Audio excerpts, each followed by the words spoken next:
Hello and welcome into the Unblocked Podcast Network. Remember to like, follow, subscribe to us on Twitter, Facebook, YouTube, and Instagram. Today is a very special day for Brian Gottfried. He has two great Michigan men on the program. Number 88, Jake Butt, and Jay the Beav Flannelly. Jake? No number. What's that? No number. Well, your Number hockey one. number. Number one. High school. Jake, I grew up in outside Mansfield, Ohio, in a small town, Crestline. You went to Pickerington North. That's How right. in the world did you end up in Ann Arbor, being that close to Ohio State? To be transparent, man, and I'll preface this by saying I bleed maize and blue. I'm a Michigan man. I love that school. I hope one day my kids and my grandkids go to Michigan. But I grew up in Columbus. I grew up an Ohio State fan. And if they had offered me, I probably would have went. But they didn't offer me. And, my love for Michigan kind of started when my first ever recruiting visit was Michigan-Notre Dame under the lights in 2011, first night game. Kind of makes sense how I quickly fell in love with the team that year. So happy it worked out the way it did for sure. Well, let me ask you this. As far as, did they not recruit you at all? Was that Urban was there? Is that correct? It was. So sophomore and junior year are your big recruiting years in high school. My freshman year was Tressel. Then my sophomore year was Fickle. And then my junior year was Urban. I mean, they sent recruiters to my school because we had other guys getting recruited. But I could tell they didn't want me. They didn't think I was pretty skinny. They didn't think I was going to turn into anything at the next level. Jake, who they and you obviously was it Howerman, and who else were they recruiting the tight end? Well, Marcus Ball was the guy that was in my class. Marcus Ball, he's from California, but yeah, like Nick Vanette, Jeff Hireman. Yep. And part of it, Jake, in defense of Urban, he didn't really throw to the tight end outside of Aaron Hernandez. So. Yeah, no, that's why it worked out really well in my favor, particularly once we got Coach Harbaugh, just being a tight end playing in that system was, at Ohio State, man, like the tight ends, you're the sixth option. Like, they got Marvin Harrison Jr. and Ibuka. You can go down the list. Yeah, Stover's the guy now, right? Yeah. And Stover actually gets some balls thrown to him now, though. Well, Stover's a good player. Jake, my uncle Mike Gottfried probably gave you the best compliment. He said, Jake Butt is the best young analyst today calling games. And Mike worked with Ron Franklin on ESPN for 20 years as the primetime. Jay knows him pretty well. Wow. But he said he's going places. Uncle was the man. And, he was a longtime coach and obviously cousins with Jack Harbaugh. But he sings your praise, and I sing your praise too, because the way you broadcast to the people that know football and the people that don't know football. And that's important whenever you're trying to grow the game. And I just wanted to tell you that. Thank you. Big fan of your work. Yeah, thank you. Thank you. No, it's the ultimate compliment, really. I mean, I feel lucky because I kind of feel like a little kid up in the booth. I prepare all week and have my information, but there's just like this joy watching football that comes out naturally. So, the funny thing is when you're playing football, you watch film with your coaches every day, like every single rep, exactly where you stand. In this business, you don't really know.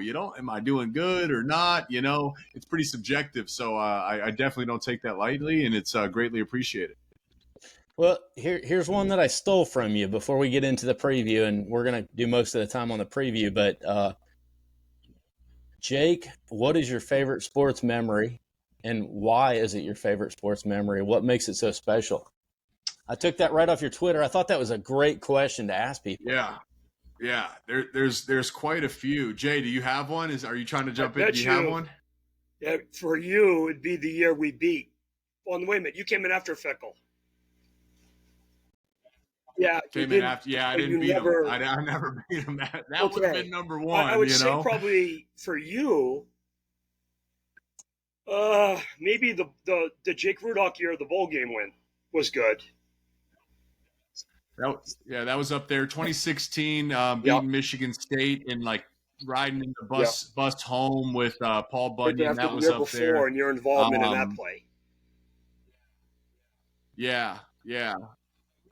I think a lot of like the memories are kind of subtle memories. Like my best memories just generally like loving my experience at Michigan and like hanging out with my college roommates and like the summer conditioning and all that fun stuff. Those were always great memories. Yeah, it's all that kind of stuff. But I think probably my one of my favorite memories is between my junior and senior year. I was all American, and I was thinking about coming back for my senior year. I didn't know whether I would or not. I didn't even know how crazy it is to be an all American, So I had just found out as we went out to practice, and I'm running routes, and I hadn't decided whether or not I was going to come back or not yet. And I'm running routes, and I catch a pass, and I'm running right past Coach Harbaugh. And as soon as I'm running past him, he looks at me and he says, "Hey, Jake, you know what's better than one-time All-American? Two-time All-American," and I was like, it was one of those cool things. Like coach is one of the best coaches of all time, man. So much respect. There was honestly like you kind of feared Coach Harbaugh when he first got there, just because he had to establish a program. I just kind of wanted to work and do my business and not ever be in his hair.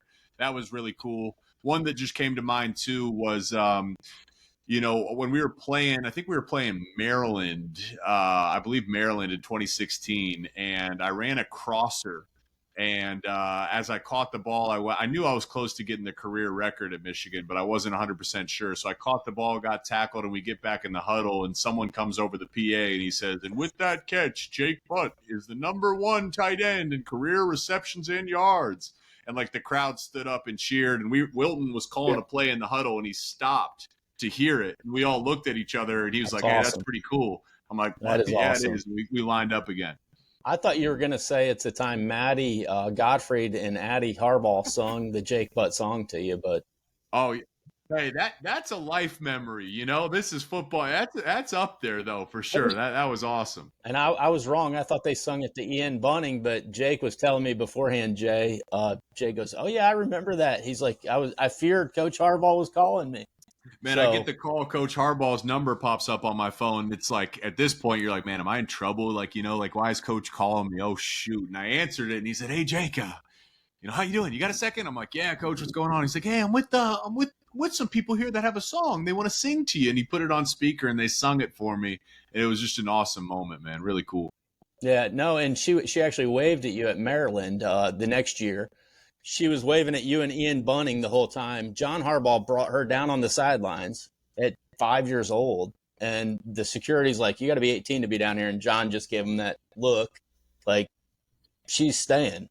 Yeah. And so I put her over there by the bench next to Jay Harbaugh and the tight ends, and she just kept waving at people the whole game, and you were waving back, and other people were waving back once really the game was in control. So yeah, that's awesome.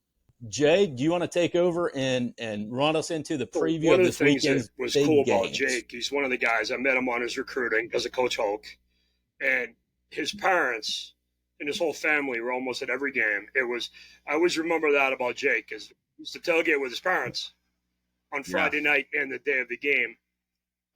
Raj up, they had the jerseys, didn't they, that said different. We had all the parents, and Jake was like the only tight end, and then the McEwens. We had all the quarterbacks, but Rob and Meg, his parents, his brothers, they all had butt shirts, so it was funny. It was a great time. It was just, and he obviously best tight end we've ever had is statistically, and coming from me, I was roommates with Reamersma, here with Tillman, Mark Campbell, and Aaron Shea. That's pretty good. Great player, great kid, great representative for our program, and he's amazing on TV. My parents did not miss a game, man. Parents, seriously, like Jake, that. Everybody. I feel so you'd have sometimes 20 people at games. It was. Oh yeah, there was 20, 30, some maybe even upwards of 40. I remember the jerseys out of stadium. Man. I remember the jerseys. I mean, it was pretty obvious, and I even think I snapped a couple photos of the jerseys, and they just made me belly laugh. Yeah. So we were playing when we played that bowl game down in Florida. My dad was coming down, and like the flight got there was like some big storm, and the flight got canceled. So he got a car and drove to another airport, and he was supposed to fly out of there. Bought new tickets and everything. That got canceled. My dad drove like 20 hours straight, clean through the night, straight to the game. Didn't complain, nothing. Was just happy to be there, and like I wouldn't have even known it if I didn't know what was going on. It wasn't a thought. I think it was in Memphis or something. It was some crazy stuff. Yeah, I remember that. That was crazy. Yeah, but you had as good an experience. You had the type of experience we want all our kids to have. Great kid, great player, great family. We didn't win as much as we should have for a couple of reasons. Hello, JT was short, but stuff like that, and the Michigan State, the punt game. But I will say, no. Exactly. The foundation was laid though. Like, and I think that was the biggest thing is where we were. I mean, man, we were getting booed in our own stadium at my sophomore year in 2014. I just can't even imagine. It was so beyond what I thought my experience would be. So I don't want to say I'm like content with it. Like I do think we were capable of winning more games. Seriously, I do. Yeah. You were a lesser version of what the 21 team laid a foundation. The 21 team showed these guys the way. Yeah. Yeah. And our roster was loaded, man. Loaded with talent. I think you guys set the culture. Yes. I mean, you say foundation, I say culture. Because the culture now has been elevated, and it's because you guys elevated it.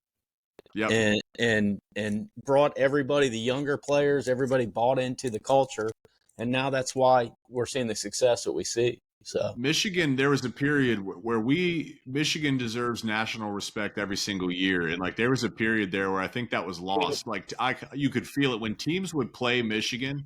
They didn't fear Michigan. They were like, oh, you guys call yourself the leaders and the best.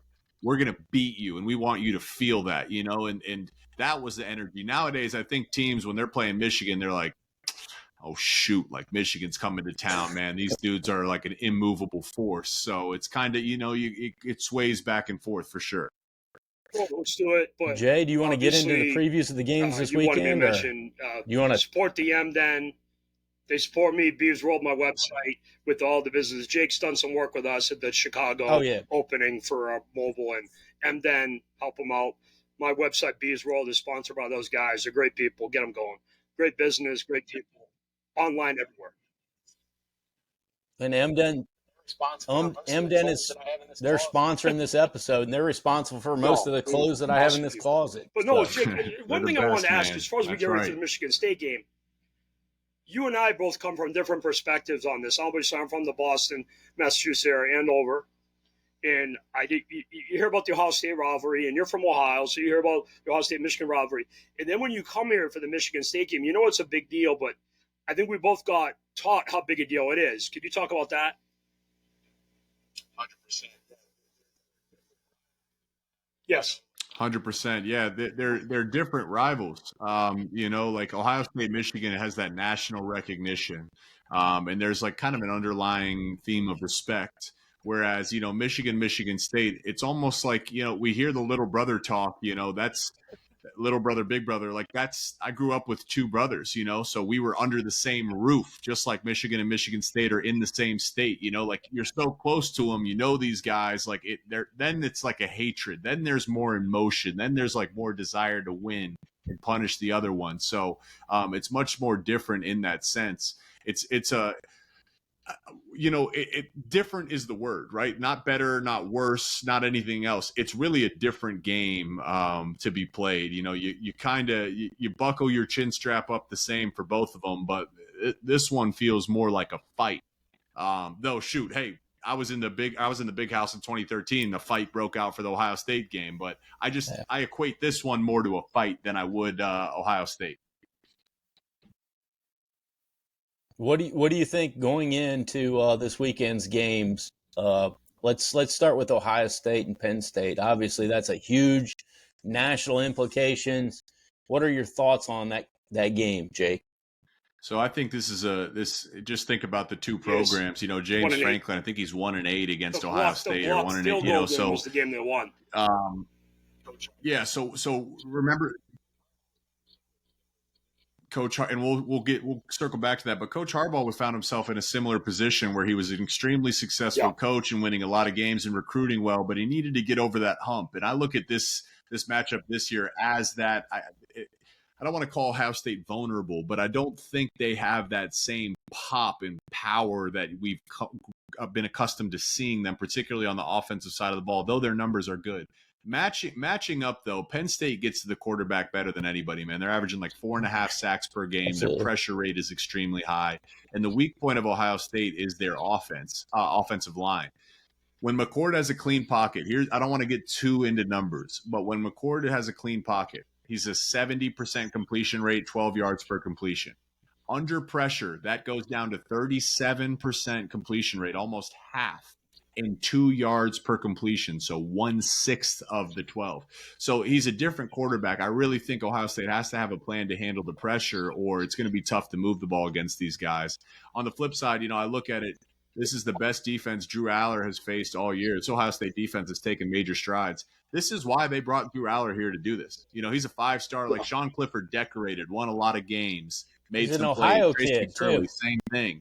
And he's an Ohio kid, so the chance to do something special here and like get the ball moment rolling on a special career is like sky high for Drew Aller. To go along what Jake said, the Ohio State offensive Jay, line's do you have been an anything issue to for add? the last couple of years. They had a lot of talent, guys get drafted, but that's a big reason why we beat them in 21 and 22. We won the line of scrimmage, both sides of the ball. Aller in his first really big road game is going to be interesting. McCord hasn't played that much, but they've kind of ran the ball more and kind of used him as a blend-in guy instead of being Stroud or Justin Fields or some of these other big-name star guys.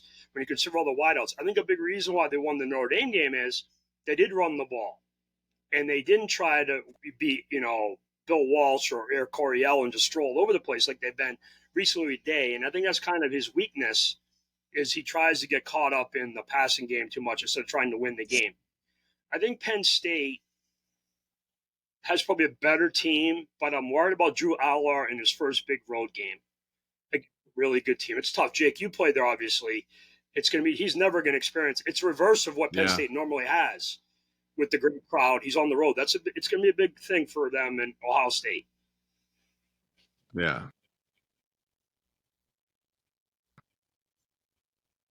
When with that in mind, really, like, what do you do? Like, the guys around Aller have to step up, like the catch. If it's a 50-50, like, who wins the 50-50 battle? Ohio State's if it's a jump ball, which side gets that to be 60-40 or 70-30? If you're the weapons of Drew Aller, you got to do it, right? And we'll see Denzel Burke, their star corner for Ohio State. He may not play. How about the young running backs of Penn State? Can they break off some runs and be steady? It's going to take the guys around him. And then all you need, similar to McCord and Notre Dame, you want to have the ball in your quarterback's hands with the chance to win it at the end of the game. That's what happens in these. And really, to go back to your original comment, Jay, in a close game in a defensive battle, which I expect this to be, I think special teams can play a big factor. We've seen that historically in this matchup. And Penn State special teams had a huge week last week, and Ohio State's, remember the Maryland game? It's just been a little iffy. I think this could be a big factor in this game. Okay, we're going to – go ahead, Jay. And then we'll transition over to the game in Michigan. Michigan versus Michigan State. They did the quarterback change. What do you guys think? What are your thoughts? Jay, do you want to start off? They ran off Peyton Thorne, and he's starting for Auburn.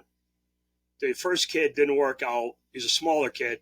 They brought in the bigger guy, had the lead against Rutgers, kind of blew the game, and they got to be wounded. Not a lot of confidence. Jacoby Windeman and some of the other players are hurt or have gone to the portal. Obviously, they're all seeing Keon Coleman lighting it up for Florida State. So I don't know where Michigan State is, but I would think they'll show up. I think they'll come out at the beginning of the game. We're bigger, better, and badder. We'll probably push them around and beat them up pretty good, but I don't know how Michigan State can keep this game close. There's no foundation.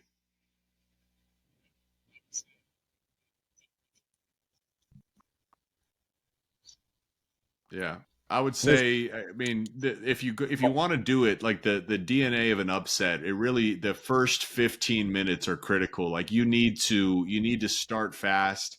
You need because really there's a psychological aspect of it. If you don't start fast, like Michigan knows they're better, and really deep down, Michigan State knows Michigan is better. So Michigan would try to confirm that belief by being dominant in the first quarter, and then it's kind of hard to overcome the psychological aspect. On the flip side, though, if Michigan State can start fast, all of a sudden they're saying on the sidelines, guys, remember, this is what happens in these rivalries. We can do this. And on the same sideline, Michigan might be saying, oh, shoot, man, here we go again. Is this really going to happen? Can they do this?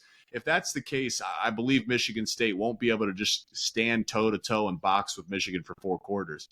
I think they're going to – if I'm Michigan's defense, I'm expecting a lot of trick plays. I'm expecting a lot of gadget plays on special teams as well. They're going to have to do something just like that to tip the scales in their favor. 97 game went up there when they did the fake field early in goal this with game. Cedric Irvin.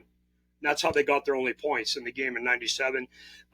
95, we lost up there. Derek Mason had a big punt return.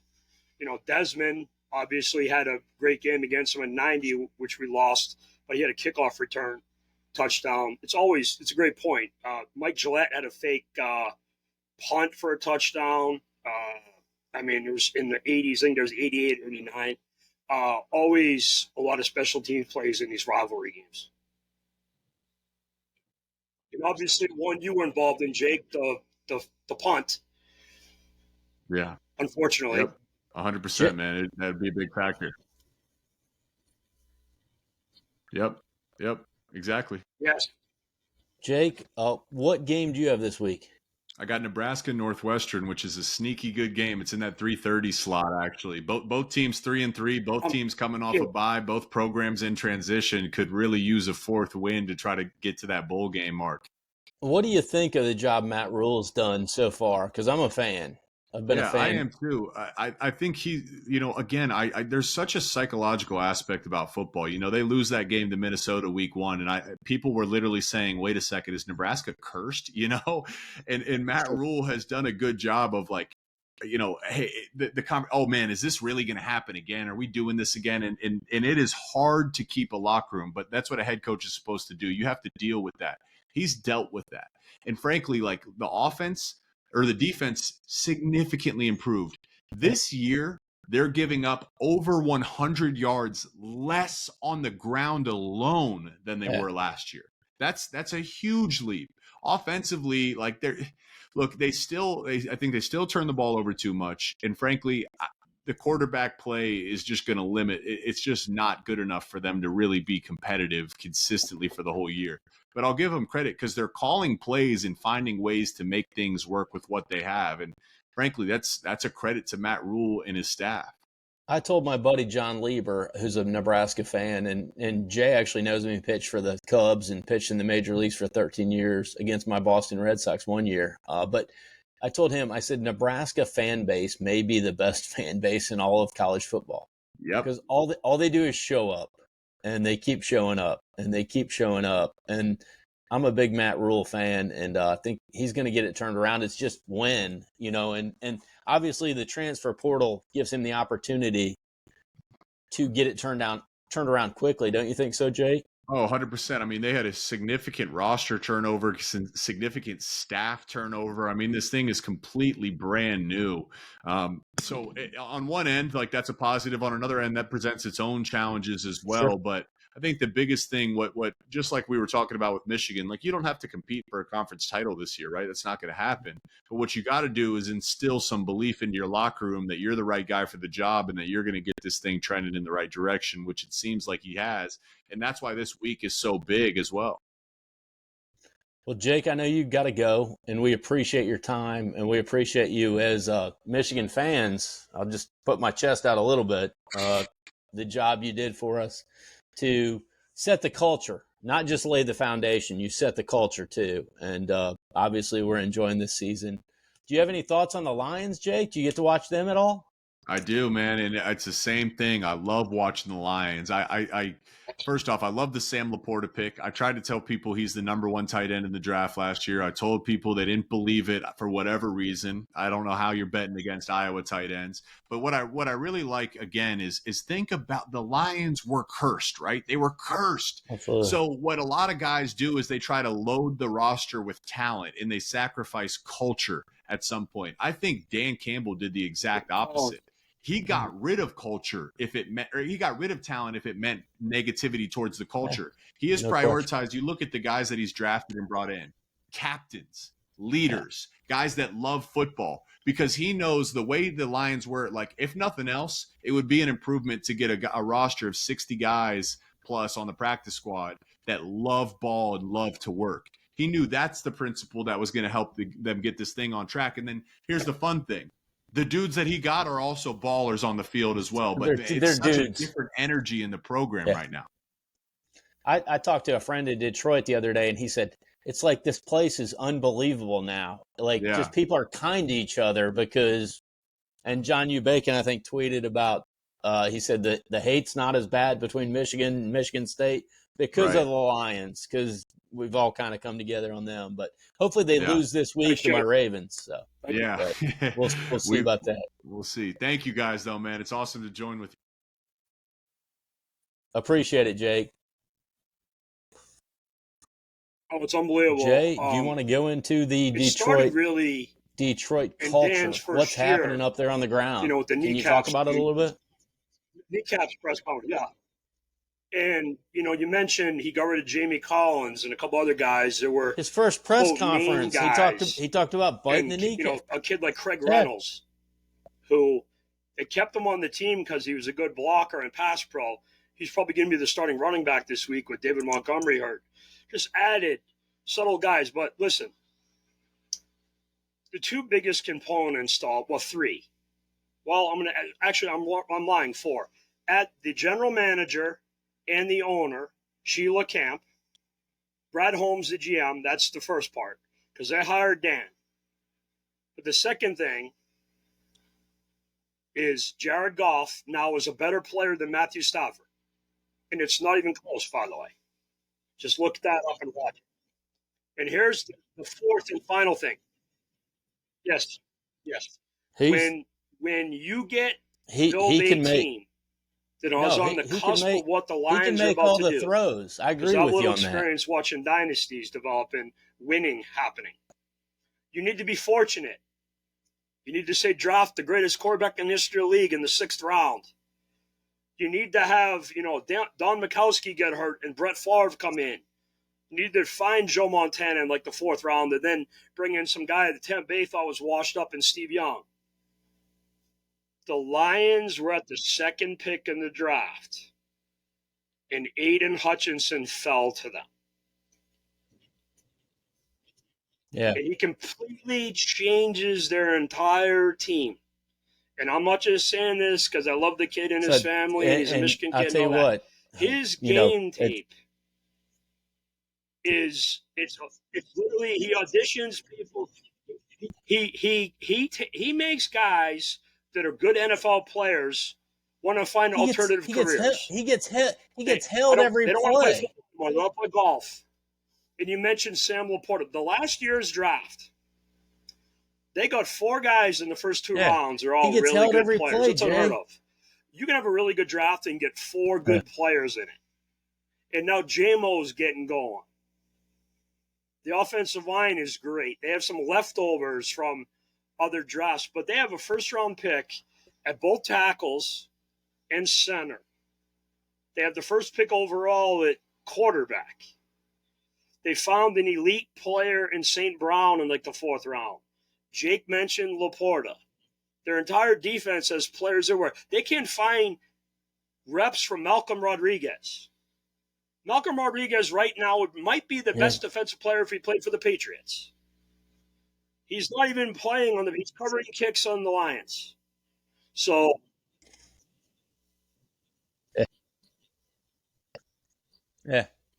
let's we're going to transition it. We're going to transition into that. If I get you on a podcast, I got to talk Patriots. My buddy Sean, he always tells me, he says, ask Jay what he thinks. And I'm like, I do not wear Jay out. So I've got you here. What are your thoughts on the Patriots? What are they going to do? Sure. I realize after you and I both agree with the situation up there. But I mean, Super Bowl do you want to expand upon it? The team was at a crossroads. Tom and Gronk were very unhappy with the direction of the team. They weren't around much during the offseason. This is all documented. This is anything breaking news. There's books and movies coming out about this, but that's it. An opportunity to change the organization and save it long term to maximize the end of Tommy's career. They didn't. Look at the draft since 18 to now. They're all awful. Even when they drafted a guy who was good, like Sony Michel, he ended up being like the fourth best Georgia running back, and he had a bad knee and he wasn't good. N'Keal Harry, I've beaten on him enough. He's like a pinata to me.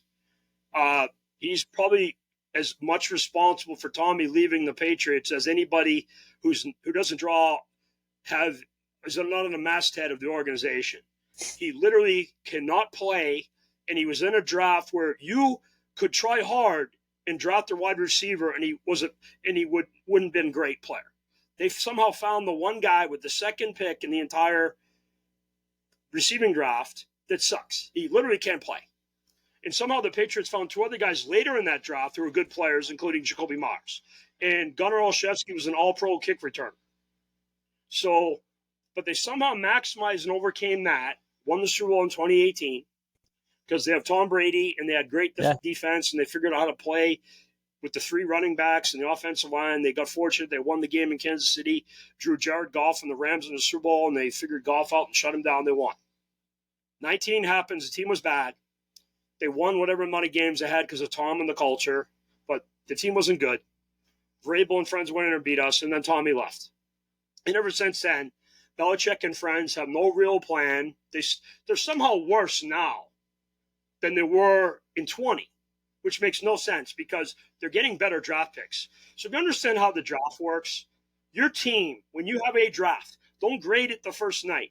Grade it in 4 to 5 years. How many guys get second contracts? How many guys are good players? Did you trade somebody to do it like the Rams did a couple years, load up and try to win the Super Bowl? Do you have guys on your team, foundational picks that are there long-term, 2 and 3 year deal, 2 and 3 contracts like the Bucs have with guys like Mike Evans and Chris Godwin and, Levante David and Carlton Davis and guys like that? Yes. Yeah. Yes. So that's one of the things the Lions have done. Just getting a second contract the guys that Dan Campbell is considered a good draft. Drafted, but they also have Decker, Ragnow, the center. They brought in Alex Anzalone, Will Harris, guys like that. And they lucked out with a couple guys like Aiden and Amar St. Brown. Look at all these teams in the league. The year that the Bengals drafted Joe Burrow, he got hurt. So Jamar Chase fell in their lap. Stephon Diggs got tired of catching balls from Kirk Cousins. He caused a ruckus. He got traded to Josh Allen. One of the things that happened with Lamar Jackson and Josh Allen that really helped their careers, they didn't have to go what Baker Mayfield had to do and go to a bad Browns team. They went to good organizations, good setups like the Browns and the Ravens. So part of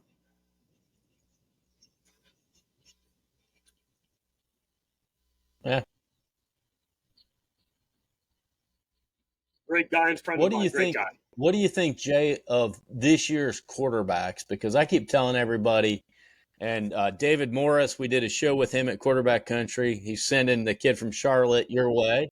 Yeah, no, he mentioned you, and I told him we talk pretty regularly. Well, I'll explain that in a second. Go ahead, keep going. I think this is going to be a year where, because you've got so many quarterbacks underperforming on the first contract, and there's so much talent nationwide. 25 quarterbacks drafted in this draft.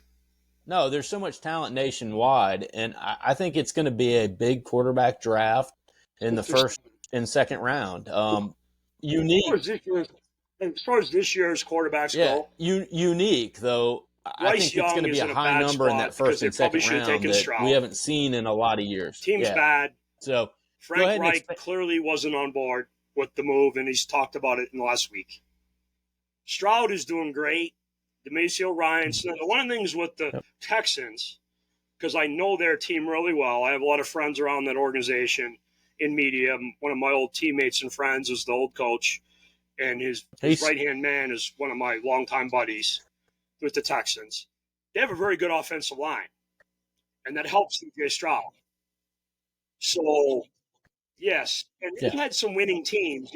I know Hopkins and Watson and Watt are gone, but they had some really good teams when Bill O'Brien was there. They had like a 28-3 lead on the Chiefs. They have a culture. A couple years ago, and they won the Super Bowl in 19. A defense. Anthony Richardson was doing well, but as Trevor Lawrence warned him, you play quarterback in this league, you get hit a lot, you're going to get hurt, and he's getting surgery now.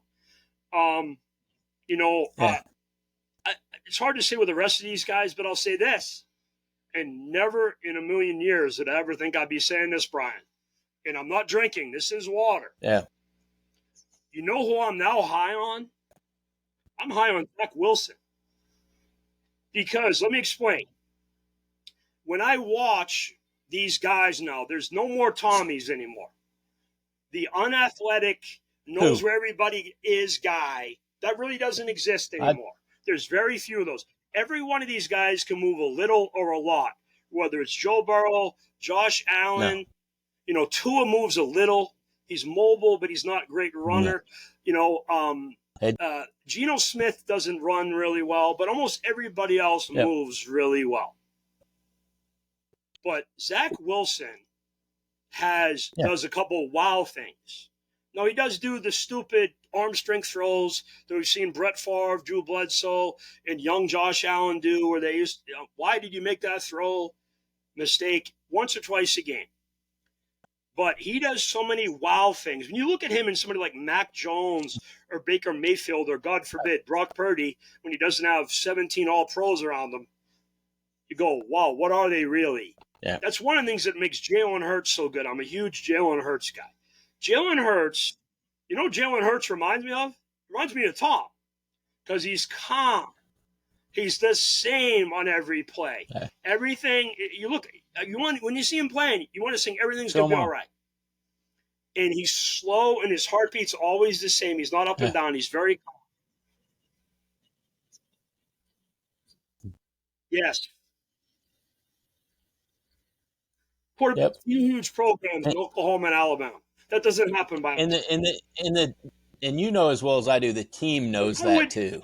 This quarterback class, it's a level of trust. Wait until Bryce Young gets some help. We're down. And remember, they included DJ Moore in that foolish trade, which really stripped them down. So, Stroud, what do you think really of the? Yes. Yeah. I can resolve two of those right there. Yeah. Let's trade Justin Fields to the Falcons. Well, Tennessee's going to be looking for a quarterback. Atlanta's going to be looking for a quarterback. Chicago is possibly going to be looking for a quarterback. New England's possibly not far off from being good, by the way. Okay. I saw you made that comment on Twitter. And I think I retweeted it. Hit the street. I don't pay running backs, Brian. Don't pay running backs. I like Bijan. Bijan is so fun to watch. He was fun to watch in college too. By the way, he's hurt now. Yeah. And what's the odds that Derrick Henry's in Tennessee in 2 weeks? It's hard. It's hard Slim and done. You're hard. He might be here down the road. Yeah. There's one for you, Brian. Yep. Well. No, why? Well, who would need him? I wouldn't mind seeing it. I wouldn't mind seeing him in the AFC North. Ravens, to be honest with you, Gus Edwards, Lamar's a running back. Maybe the team back there, the football. He's the all-time leading rusher in the history of high school. Know. Think about what I just said. I've been a Derrick Henry fan since his days in Tuscaloosa, going up and watching him in practice and how he performed in practice. He's working at McDonald's now, right? I was a Trent Richardson fan when he was there too in Pensacola. So. What was he doing? Why didn't he work out? I'm not sure. I'm sure he's doing better than that. But Jay, do you? He went pretty early. A lot of people said he had too much. I'm not sure. A lot of people said he carried the ball too much in high school and in college, and I'm not sure. I mean, with Derrick Henry coming in and doing what he's doing, Giants-Bills game? I mean, he almost beat us in London last week. Here's my whole point with the officiating. With a questionable if you're going to call the first what do you think of the officiating in the NFL? Call the worst pass interference and then we got to go. Because the second one was much worse than the first one. Talking about the last two plays of the game, the Giants got down on the 1 yard line. But it's universally bad. My business partner, Kathy, she's a huge 49ers fan. There's a terrible personal foul call in that game at the end of the game that helped the Browns get the game-winning points. Yep.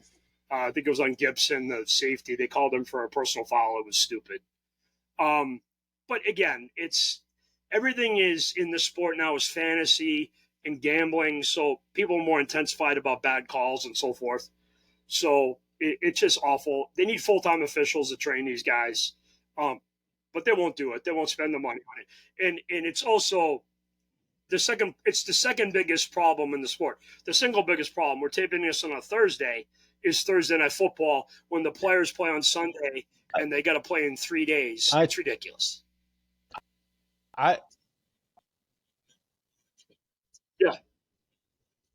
Ashley's. Oh, yeah. I told Eddie Wyrick, who you met at lunch up at wherever we ate last time. I was up there last year. But I told him the other day, I said, Ashley's, if you're going to have replay it all. Replay the bad calls, the quarterback roughing the passer. And I don't care if the game – I don't care. Because what you do is you change momentum with bad calls. Yeah, I saw that.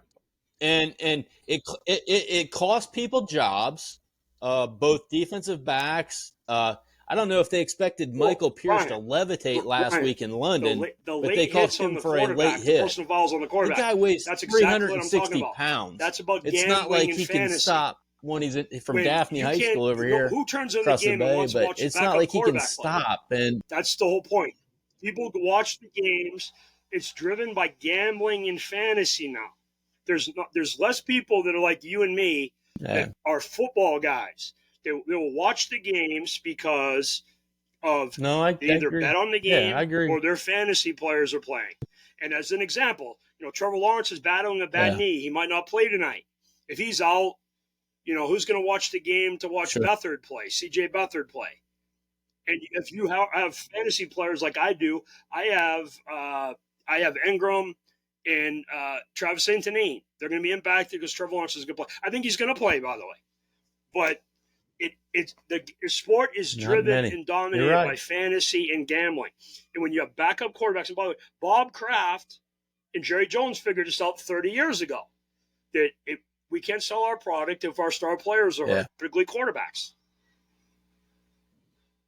It's funny, though. The only reason why anybody knows the Bob Kraft is Drew Bledsoe got hurt. But continue.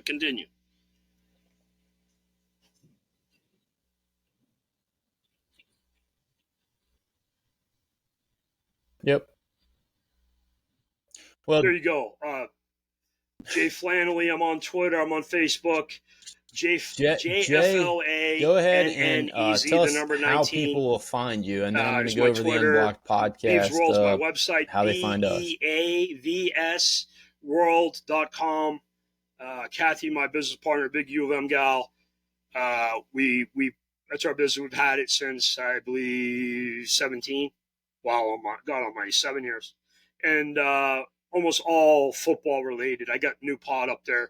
I review the games every week and talk about each game for a little bit. I watch every NFL game at one point or other. That's why I wait till Thursday. Probably watch 6 games a week live.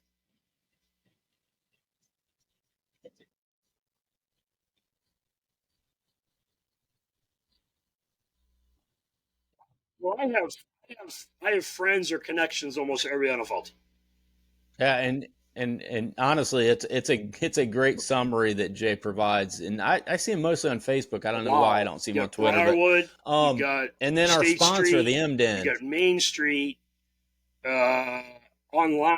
Yeah, our sponsor, the M-Den. Give them a shout out. Where are the stores in Ann Arbor? They're having a signing event tonight with a couple of our football players at the State Street store, which I promoted. So they can't walk a block in Ann Arbor without finding an M-Den, right? JJ is such a great player and great kid. And I was, everybody knows, I was the president of the Cade That's how McNamara fan club. I got my JJ like picture is but through JJ the M-Den. amazing, so and he's doing an incredible job. Appreciate those guys and what they do. And but you can.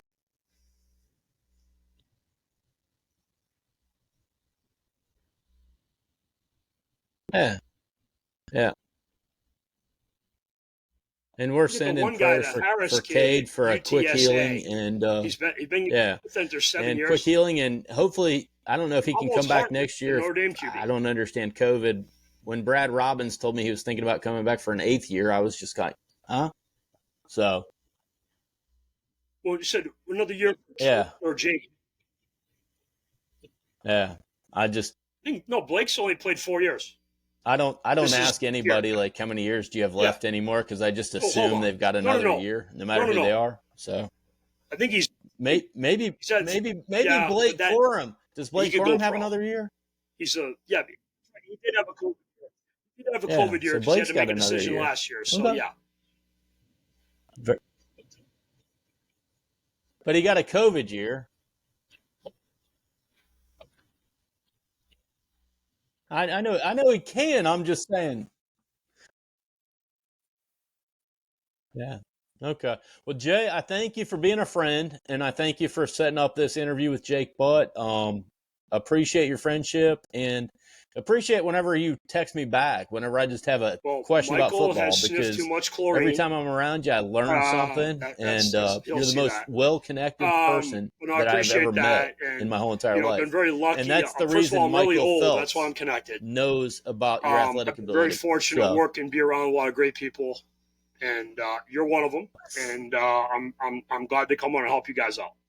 And Jake is a long-term buddy. We've been friends for a long time, and he's a rock star. I'm just here.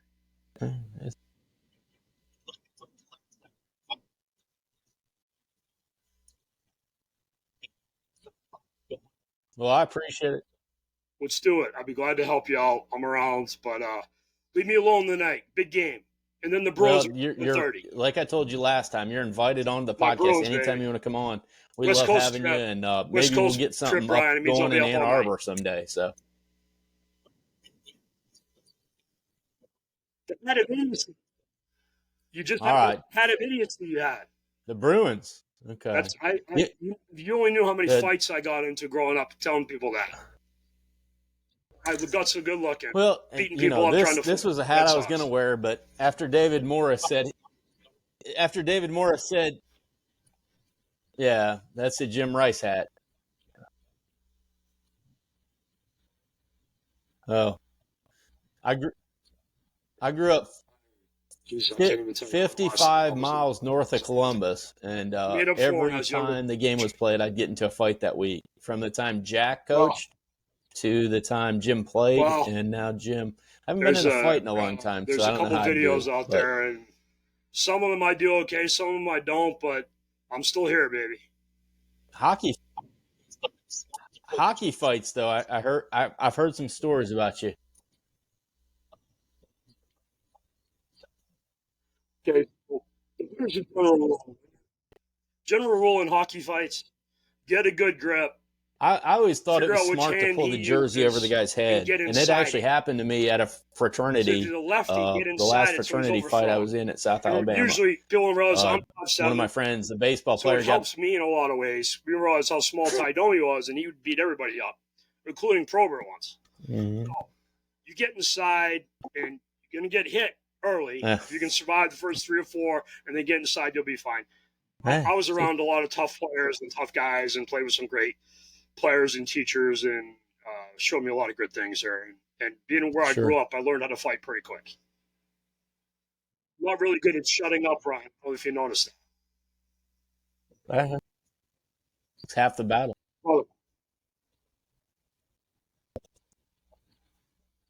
Thanks, brother. Yeah, you kind of those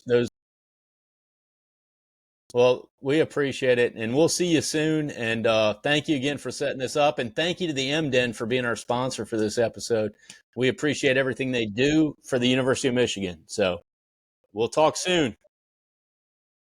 Thank you. Go Blue.